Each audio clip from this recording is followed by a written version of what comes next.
និងកង្កែបគោលបំណងរឿងទានិងកង្កែបមានបំណងអប់រំដល់ប្អូនៗកុមារឲ្យមានចិត្តក្លាហានពេលជួបឧបសគ្គជាងនេះទៅទៀតសូមប្អូនៗកុំជឿតាមអ្នកដទៃចេះតែដើររហេតរហូតនៅតាមផ្លូវឬនៅកន្លែងណាដែលយើងមិនធ្លាប់ស្គាល់វាអាចបណ្ដាលឲ្យយើងជួបគ្រោះថ្នាក់ដោយប្រការណាមួយកាលពីព្រេងនាយមានទាមួយចង់ដឹងពីការរស់នៅរបស់មនុស្សទាក៏បានបបួលកង្កែបទៅស្រាវជ្រាវក្នុងផ្ទះបាយរបស់កសិករទាឃើញទ្វារផ្ទះបើកចំហក៏និយាយប្រាប់កង្កែបថាតោះចូលខាងក្នុងទៅកង្កែបសួរថាមិនកើតទីដឹងទារុញកង្កែបចូលឲ្យលឿនទៅទានិងកង្កែបបានចូលទៅក្នុងផ្ទះបាយពិតជាមានមនុស្សទៅតែលាងសម្អាតថ្មីមែន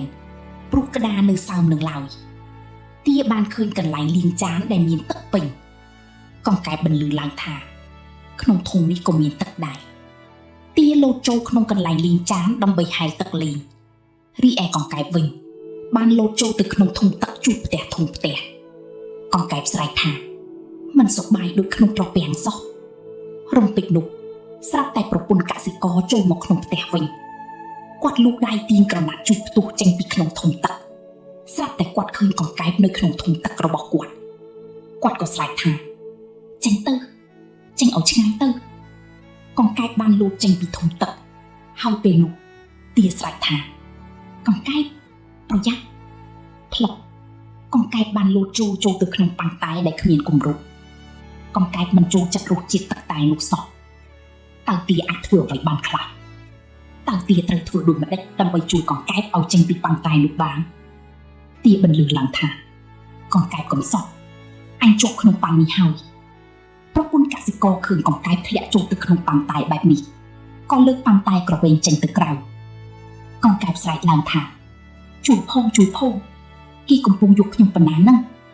ទាប្រាប់ថាកង្កែបកុំភ័យអីទានិងកង្កែបបានមកដល់ត្រពាំងវិញហើយសម្រេចចិត្តឈប់ទៅស្រាវជ្រាវអ្វីទៀតហើយព្រោះនៅក្នុងត្រពាំងមានសុវត្ថិភាពជាងគេបំផុត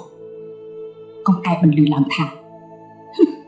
ការផ្សងព្រេងអីក៏កំសត់ម្លេះចប់សំណួរ1ហេតុអ្វីបានជាទាចង់ចូលផ្ទះកសិករ2តើទាបាននាំអ្នកណាទៅជាមួយ3នៅក្នុងផ្ទះកសិករតើកង្កែបធ្លាក់ចូលអ្វី4តើទានិងកង្កែបគេផុតពីគ្រោះថ្នាក់ដែរឬទេព្រោះអ្វី